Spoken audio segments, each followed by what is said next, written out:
चलिए हम लोग शुरू करते हैं सूरदास जी के पद। उससे पहले हम लोग जानेंगे सूरदास जी के बारे में कि क्या है। सूरदास जी का जन्म 1478 में माना जाता है। ये फिक्स नहीं है कि इसी वक्त हुआ था, ये माना जाता है कि 1478 में हुआ था उनका जन्म। तो अब देखते हैं मृत्यु। मृत्यु 1583 में हुआ, पारसौली नामक जगह पे हुआ। ठीक है, और बताते हैं। चलिए, ये तो जन्म मृत्यु हो गया, हम पता करते हैं कि अब इनके बारे में कुछ। तो चलिए, तो यह कविता ब्रज भाषा में लिखी गई है। ब्रज भाषा यानी कृष्ण जी के टाइम में वहाँ ब्रज में भाषा बोला जाता है, तो वहाँ के वही भाषा है, ब्रज भाषा में ये कविता लिखी गई है। इनके 3 ग्रंथ है, सुर सागर, सुर साहित्य लहरी और सुर सरावली में।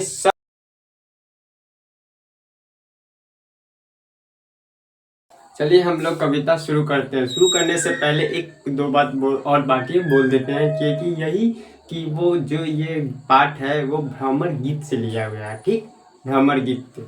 और उसके बाद एक और बात कि जो ये सूरदास जी हैं वो जन्म से ही अंधे हैं। ठीक, तो अंधे हैं लेकिन फिर भी उनकी बहुत सारी रचनाएं हैं, कविताएं हैं। ठीक है, तो आप लोग एक बात और कि आप लोग बुक खोल के रखिएगा सामने में, क्योंकि हम जो पढ़ाएंगे तो वो आपको सामने में रहेगा बुक, तो अर्थ लिखते जाइएगा। हम जो लिखेंगे वो आपको भी समझ में आएगा, क्योंकि स्मार्ट बोर्ड तो है नहीं जो इस पर सारा कुछ मैं लिखूं। ठीक, तो आप लोग बुक खोल के रखिए। ठीक, हम शुरू करते हैं पढ़ाई। क्या क्या क्या है इसमें, तो बोलते हैं। उद्धव तुम हो अति बड़भागी, अपरस रहत स्नेह तगा ते नाहिन मन अनुरागी। इसका क्या मतलब हम लोग पहले अर्थ देखते। बड़भागी का, बड़भागी, बड़भागी का हो जाएगा भाग्यशाली, शाली। ठीक, एक मिनट। उद्धव तुम हो अत्यधिक अति बड़भागी, यानी उद्धव तुम बहुत भाग्यशाली हो। ठीक, ये कहना चाहिए। अपरस रहत स्नेह तगाते नाहिन मन अनुरागी। अपरस का अर्थ हो जाएगा, अपरस का अर्थ हो जाएगा दूर। तगा का हो जाएगा धागे।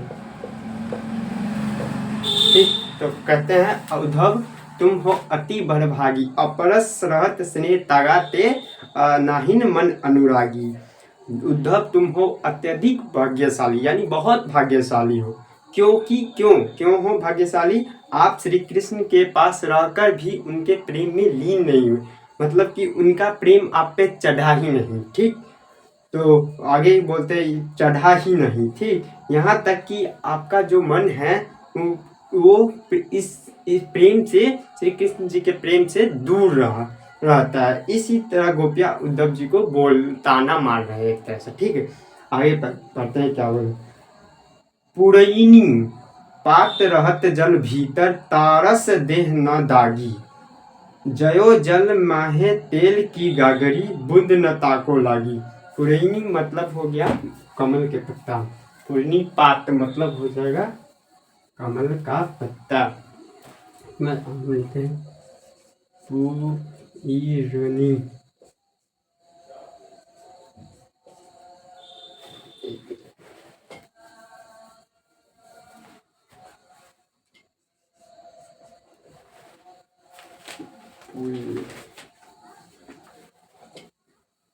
पसीना है,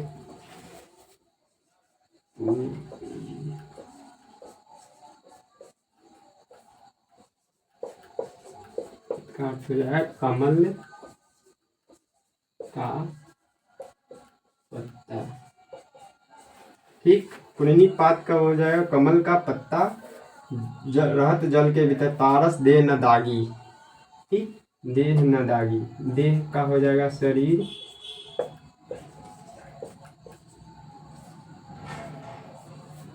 दागी मतलब दाग,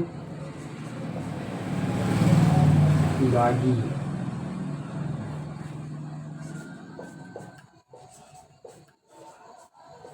दाग हो जाएगा जयो, जय मतलब जिस तरह, जल में माँ में तेल की गागरी, गागरी का अर्थ हो जाएगा मटकी।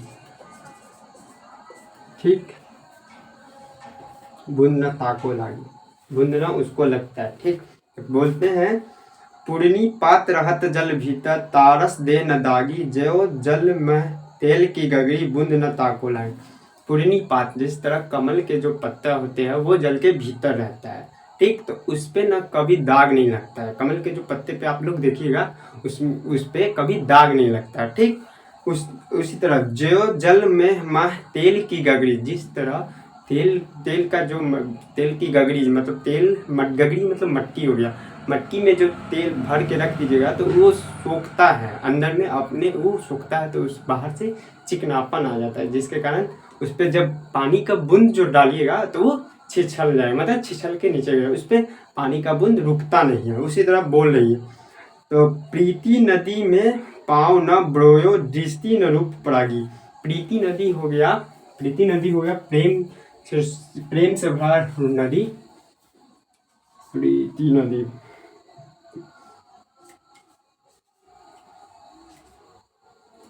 एक मिनट,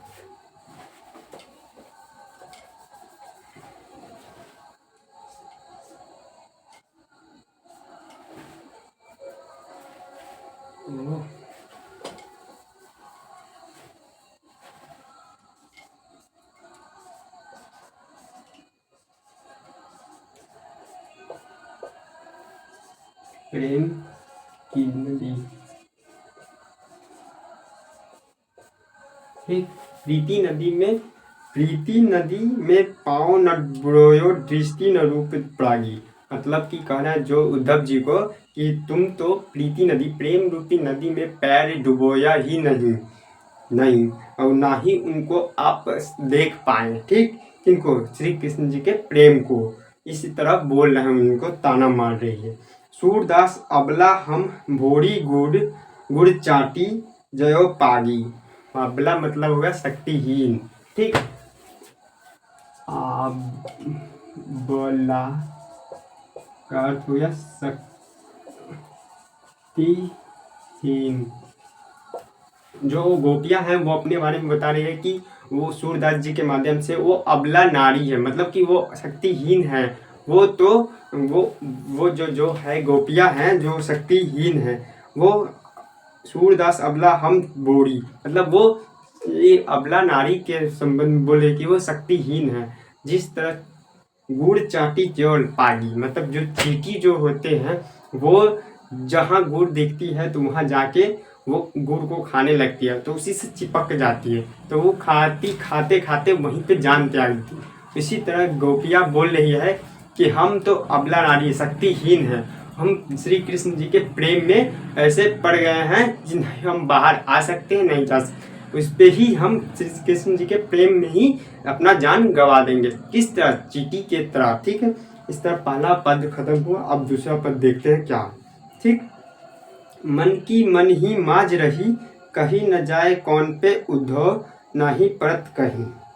मन की बातें, जो गोपिया की मन की बात थी जो श्री कृष्ण जी के को कहना था, वो उनके मन में ही रह गई। ठीक, तो कहीं जाए कौन पे उद्धव, ना ही परत कहीं, मतलब वो किनसे जाके कहें कि अपनी मन की बात उद्धव जी को कहते हैं। उन अपनी मन की बात किनको जाके कहें? जिनको कहना था वो तो आए नहीं, उनके बदले में वो अपने दोस्त उद्धव जी को भेज दिए। मतलब कृष्ण जी वो खुद आए नहीं, अपने दोस्त को भेज दिए। तो वो कहती है कि हम किसे जाकर कहें अपनी मन की बातें। वो अपनी मन की बातें, उनकी जो गोपियाँ की मन की बातें जो वो मन में ही रह गई। इसी तरह कुछ बोल रही है। अवधि आधार आस अवन की तन मन, विधा सही, मतलब अवधि का मतलब समय होता है। ठीक, अवधि का अर्थ हो गया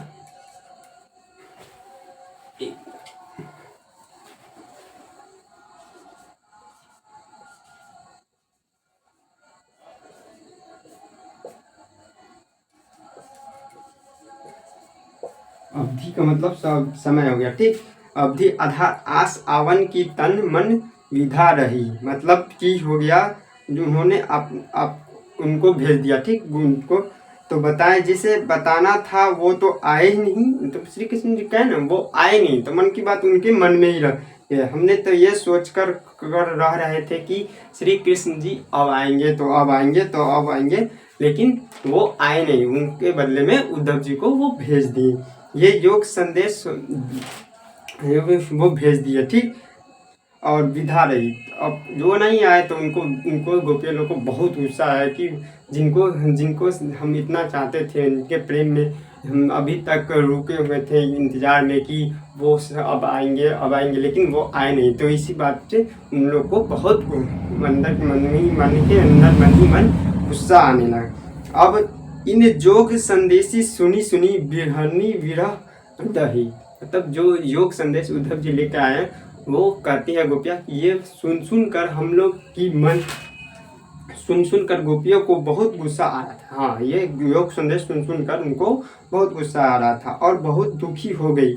एक तो पहले से ही दुखी थी कि श्री कृष्ण जी वो आए नहीं, और वो आके नहीं आए नहीं, और वो अपने बदले में वो उद्धव जी को भेज दिए, वही योग संदेश लेकर श्री कृष्ण जी को योग संदेश लेकर भेज दिए। तो वो ये भेज कर क्या किए, आग में घी डालने का काम किए। वो ना आकर वो आग में घी डालने, जिस तरह आग में जब घी डालता है तो बहुत भवंडर मतलब आग बहुत सारा बढ़ जाता है, उसी तरह वो आग में घी डालने का काम किए। वो ना आकर, वो तो पहले से ही दुखी थे गोपिया लोग कि वो श्री कृष्ण जी आए नहीं, इसलिए। ठीक है, तो आगे देखते हैं।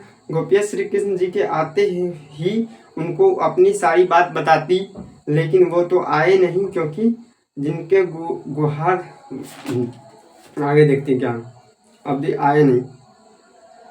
चाहती होती गुहारी, मतलब गुहारी का होता गुहार लगाना, गुहारी गुहार लगा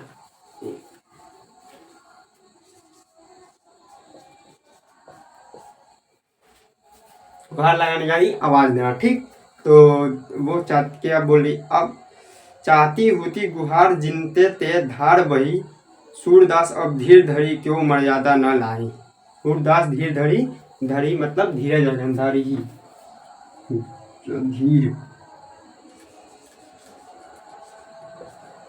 धर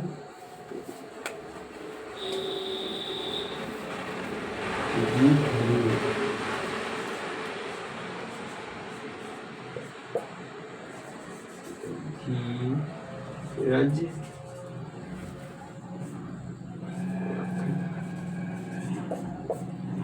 क्या कहना है, फिर से पढ़ते हैं वो लाइन। चाहती होती गुहार जीते ते धार बही, सूरदास अब धीर धरी क्यों मर्यादा न लाई। मतलब कहना चाहते हैं जिनको वो गुहार लगाते थे श्री कृष्ण जी को, लेकिन वो तो आए नहीं, तो वो अब जो सूरदास जी के माध्यम से गोपियाँ कहना चाहती है कि अब धीर धरी क्यों मर्यादा न लाई, मर्यादा न लाई, मतलब कि धीरज रखने का हिम्मत नहीं उन लोगों की, कि इतना दिन से वेट कर रहे हैं, वो आए नहीं, उनके बदले में उद्धव जी को भेज दिया। तो वो जो बोल रहे हैं सूरदास जी के माध्यम से गोपियाँ कि अब हम लोग धीरज नहीं, शायद उन श्री कृष्ण जी को अब मर्यादा ही नहीं रहा।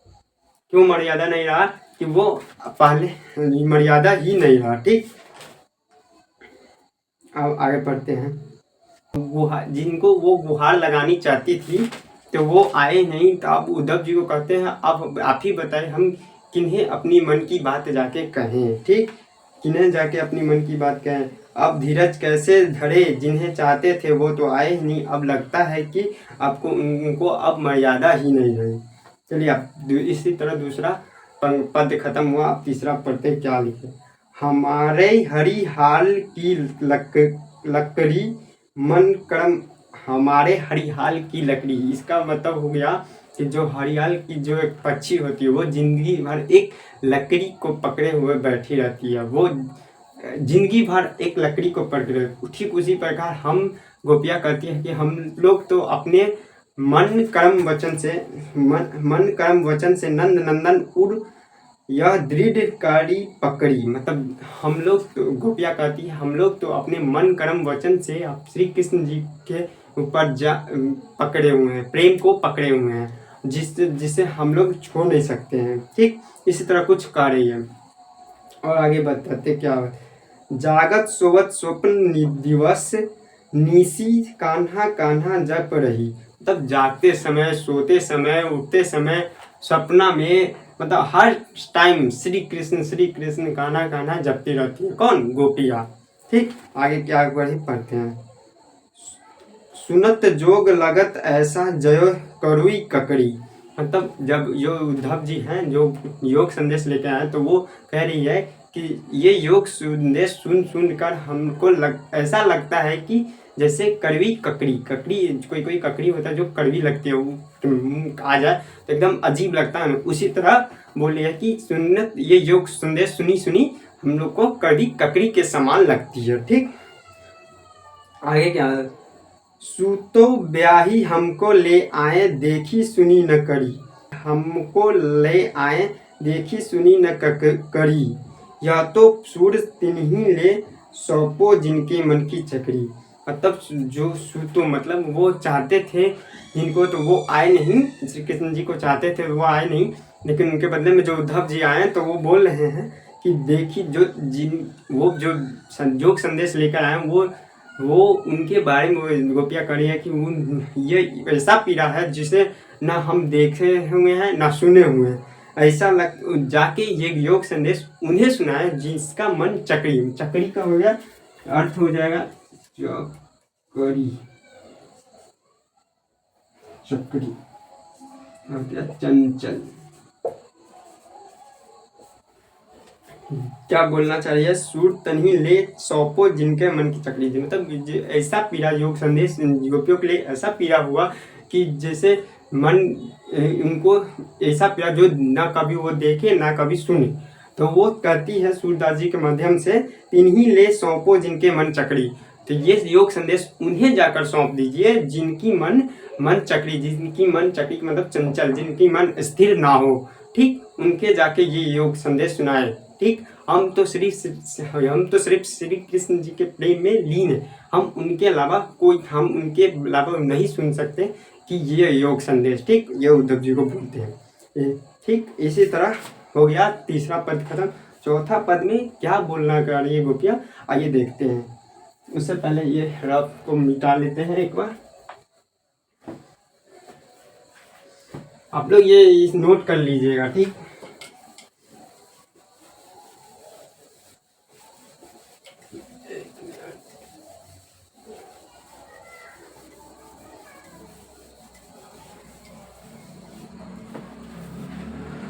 चलिए लास्ट पद चौथा क्या बोलना है वो पढ़ते हैं।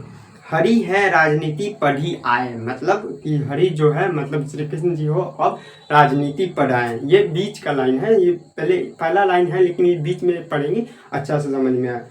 समूझी बात कहत मधुर के समाचार सब पाए, इस इति चतुर हुए पहले ही अब गुरु ग्रंथ पढ़ाए, मतलब कहना चाहिए हरि जो है राजनीति पढ़ लिए, अब जाके मथुरा जब गए हैं तो वहाँ के राजा जो बने राजा वो राजनीति सीख लिए, राजनीति के मतलब जो अपने सुख दुख मतलब लाभ हानि का मतलब ये सिखाए वो।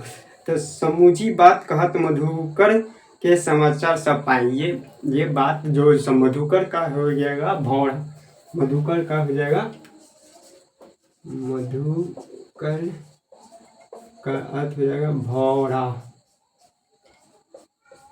ठीक मधुकर का होता है, ये बात बोल रही है ये भौरा से, कौन? गोपिया, कि जो ये बात जो हरि जो है श्री कृष्ण जो है राजनीति पढ़िया है, ये बात भौरा को समझाए, लेकिन वहाँ पे तो सब लोग हैं, उद्धव जी हैं और कुछ और गोपियाँ भी हैं, वो सारे लोग सुन रही हैं ये बात की।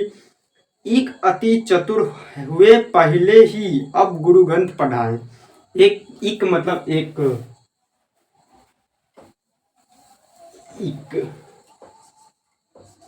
का अर्थ हो जाए एक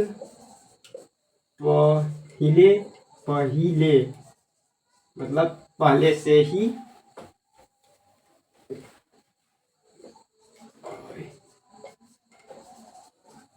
मतलब पहले से, ठीक। एक क्या बोलना चाह रही है, एक अति चतुर हुए पहले ही अब गुरु ग्रंथ पढ़ाएं। गुरु ग्रंथ का हो जाएगा राजनीति, ठीक। तो पहले, एक तो पहले से ही कृष्ण जी बचपन से ही चतुर थे, बुद्धिमान थे, लेकिन अब क्या कर गया, अब एक्स्ट्रा क्या हो गया, वो गुरु ग्रंथ यानी राजनीति भी पढ़ लिए, ठीक। इस तरह भौरक बोले, लेकिन सुन सब रहे। बड़ी बुद्धि जानी जो उनकी जोग संदेश पठाएं। इनकी बड़ी बुद्धि मतलब बहुत सारे, इतना ज्ञान उनको देखिए कि वो खुद न आकर गोकुल वो अपने दोस्त को भेजते हैं, वो भी क्या चीज लेके, श्लोक संदेश लेके। उनकी बहुत बुद्धि देखिए, ठीक है। यही बात गोपियां कर रही है। आगे क्या करना चाहिए वो भी देखते हैं। जोग संदेश पठाए, पठाए मतलब भेजना, पठाए का अर्थ हो जाएगा भेजना, ठीक। और क्या बोलना है, भेज पठाएं, जो योग संदेश लेकर जो उद्धव के माध्यम से भेज दिए, क्या, हाँ, गोकुल, इनके पास, गोपियों के पास, जो उनके प्रेम से में इंतजार कर रही थी, क्या, किस लिए, कि वो अब आएंगे तो अब आएंगे, लेकिन वो आए नहीं। चलिए आगे पढ़ते हैं। उद्धव भले लोग आगे पर हित डोलत धाये, मतलब उद्धव जो है उनको बोलते हैं गोपिया कि अभी पहले के जो लोग थे वो दूसरों के भले के हित के बारे में सोचते थे, वो आगे बढ़ते थे, जिनके जरूरत होता था भला करते थे, पहले के लोग उनके आगे बढ़ते थे। लेकिन आगे क्या बोलना चाहिए बात, मन अब अपने मन फेर पाए चलत जू होते चुराए, मतलब कि पहले के जो लोग थे, दो लाइन में बोलना चाहिए, गोपी बोल रही है सूरदास जी के माध्यम से, कि जो पहले के लोग थे वो भले ही बहुत भले थे, वो दूसरे के बारे में सोचते थे, हित के बारे में, कि किनको कहाँ पे हल भला हो तो वो आगे बढ़ते थे। लेकिन अब के जो आदमी हैं ऐसा नहीं सोचते हैं कि दूसरे के भला हो, ठीक। वो अपना मतलब कि खुद को, मन को चुरा के आगे बढ़ जाते हैं, ठीक। इस तरह कुछ कह रही है। ते क्यों अनीति करे अपुन जे और अनीति छुड़ाए, मतलब तू वह जो क्यों अनीति कर रहा है, मतलब अन्याय क्यों कर रहा है, अनीति का मतलब अन्याय क्यों कर रहे हैं, ठीक। अनीति का अर्थ लिख देते अन्याय, नीति,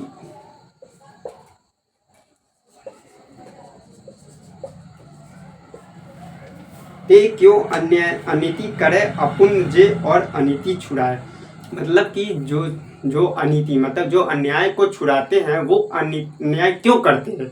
ये किनके बारे में, कृष्ण जी के बारे में बोल रही है गोपियां, कि जो वो अन्याय को छुड़ाते हैं, वो जो अन्याय अपने सामने होने नहीं देते, लेकिन वो खुद अन्याय क्यों कर रहे हैं। राजधर्म तय यही सूर जो प्रजा न जाई सताए, मतलब राजधर्म जो यही कहता है कि राजधर्म तो यही कहता है कि वही काम करना, राजा को वही काम करना चाहिए जो जिससे प्रजा का हानि नहीं हो, प्रजा कभी सताया न जाए, ये तो राजधर्म ही कहता है, ठीक। इसी तरह गोपियां श्री कृष्ण जी के बारे में बोल रही है, किससे, भौरव से, और लेकिन सुन तो सब रहा है, ठीक। इसी तरह कहानी खत्म हुआ। शॉर्ट में कहानी को ये पद जो चारों है वो बता देते हैं। पहला पद में गोपी उद्धव को ताना मार रही है, किस तरह मार रही है।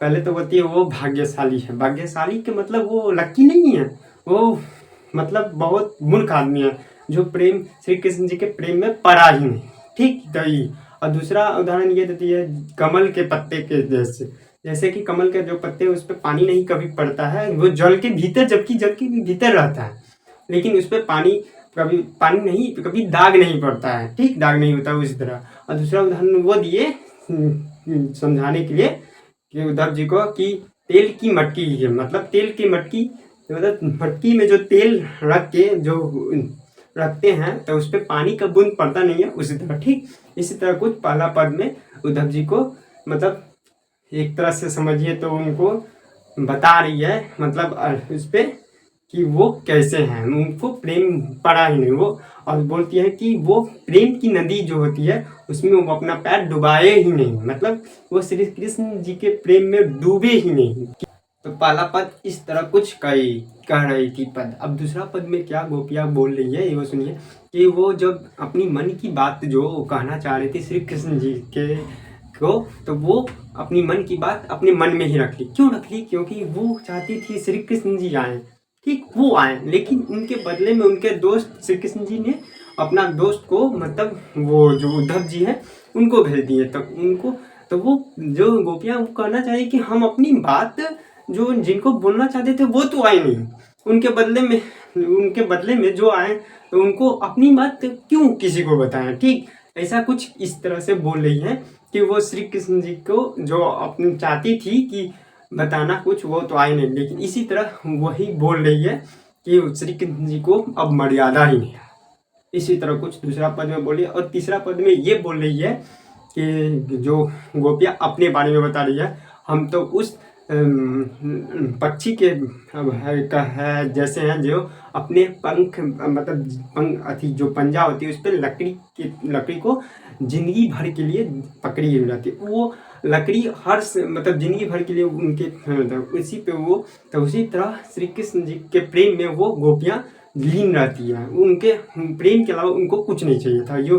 यही कुछ, और अपने बारे जो उठते जागते दिन हो या रात में सपना में हर समय सिर्फ वो एक ही रट लगाए रहती है, वो भी श्री कृष्ण यानी कहना ही रट लगाई रहती है।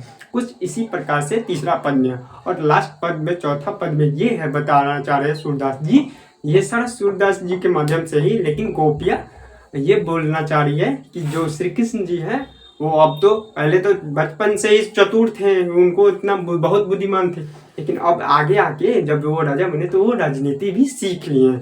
तो अब उनको इसी तरह कुछ बताइए, जो पहले के जो लोग थे वो पहले दूसरे को भला करते थे, वो चाहते थे कि सबका भला हो, ठीक। अब लेकिन अब के जो लोग हैं वो भला नहीं चाहते, वो इस सबसे दूर जी चुरा लेते, मतलब मन को चुरा कर आगे बढ़ जाते थे, कुछ इसी प्रकार। लेकिन राजधर्म तो यही कहता है, गोपी जी बोलते हैं कि राजधर्म तो यही कहता है कि जो प्रजा सताया न जाए, मतलब कि जो राजा के जो प्रजा होते हैं वो उनसे कोई किसी तरह से वो सताया न जाए, उसमें दुखी ना हो, कुछ इसी प्रकार चौथा पद में गोपियाँ कर रही है। इसी तरह हमारा कहानी खत्म हो गया।